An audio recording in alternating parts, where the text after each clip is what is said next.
Hi, நான் ஸ்னேகா. இது Sneha's breeze. இன்றைக்கி நம்ம சேனலில் என்ன பார்க்க போகிறோன்னா, நம்ம எப்போதுமே ஒரு ஒர்க் பண்ணுறோம், வீட்டிலேருந்து ஒரு ஒர்க் பண்ணணும் அப்படின்னு சூஸ் பண்ணிட்டோம்னா, நம்ம ஒரு ஒர்க் மட்டும் பண்ணக்கூடாது. 2-3 ஒர்க் வந்து ஏர்னிங் வர மாதிரி நம்ம எடுத்து பண்ணணும். ஏன்னா நம்ம வீட்டிலேருந்து பண்ணுற எல்லாமே வந்து நம்ம ரொம்ப ஸ்மால் சைஸில் தான் பண்ணுவோம், சின்ன சைஸில் அந்த மாதிரி தான் பண்ணுவோம். ஸோ அப்படி இருக்கும்போது நம்ம ஒன்று மட்டும் எடுத்து பண்ணுறோன்னா அது கொஞ்சம் டவுன் ஆகிறதுக்கு சான்சஸ் இருக்குது. ஸோ நம்ம 2-3 ஸ்ட்ரீமில் ஒர்க் பண்ணுறோன்னா நம்மளுக்கு ஏதாவது ஒரு ஸ்ட்ரீமில் இன்கம் வந்து பேலன்ஸ் பண்ணுற மாதிரி நம்மளுக்கு இன்கம் வந்து வந்துக்கிட்டே இருக்கும். அது இன்றைக்கி நான் சூஸ் பண்ண ஒரு ஸ்ட்ரீம் தான் குக்கிங் பேஸ்டு. ஸோ அதுதான் இன்றைக்கி நான் உங்களுக்கு ஷேர் பண்ண போகிறேன். குக்கர்னு ஒரு ஆப்பு. அந்த ஆப்பில் வந்து டைப் பண்ணி நான் ஹோம் ஃபுட்ஸ் வந்து டெலிவரி பண்ணிட்டுருக்கோம். அந்த ஆப்லேருந்தே டெலிவரி பாய்ஸ் வருவாங்க, அவங்களே கலெக்ட் பண்ணிட்டு போவாங்க. ஸோ நம்ம வந்து குக் பண்ணி வச்சோம்னா போதும், ஆர்டர் வரும், நம்ம குக் பண்ணுவோம், அதை அவங்க எடுத்துகிட்டு போயிடுவாங்க. அதே மாதிரி அந்த மாதிரி இன்றைக்கி எனக்கு அந்த ஆப்லேருந்து வந்து ஒரு ஆர்டர் தான் நம்ம chicken Manchurian and fish fry வந்திருக்கு. ஃபஸ்ட்டு நான் வந்து சிக்கன் மஞ்சூரியன் தான் பண்ணிகிட்ருக்கேன்.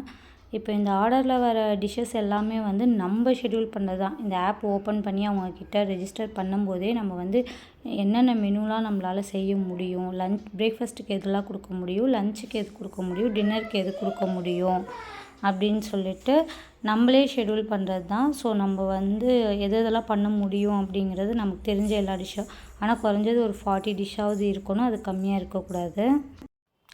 அந்த மெனு செய்யறதுக்கான டைமும் நம்ம கொடுக்குறது தான். இப்போ ஒரு இட்லி, சட்னி, சாம்பார் அப்படின்னா நம்ம ஒரு குறைஞ்சது 45 மினிட்ஸ் மினிமம் டைம் கொடுக்கணும். டிஷ்ஷை பொறுத்து நம்ம அடுத்த மேக்ஸிமம் டைமும் இன்க்ரீஸ் பண்ணிக்கலாம்.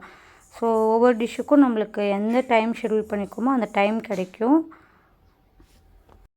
நம்ம ஷெட்யூல் பண்ண அந்த டைம்குள்ளே குக் பண்ணி நம்மக்கிட்டே இருக்க அந்த கண்டெய்னர்ஸில் பேக் பண்ணி பேக்கிங் கவர்லேயும் நம்ம எடுத்து வச்சிடணும்.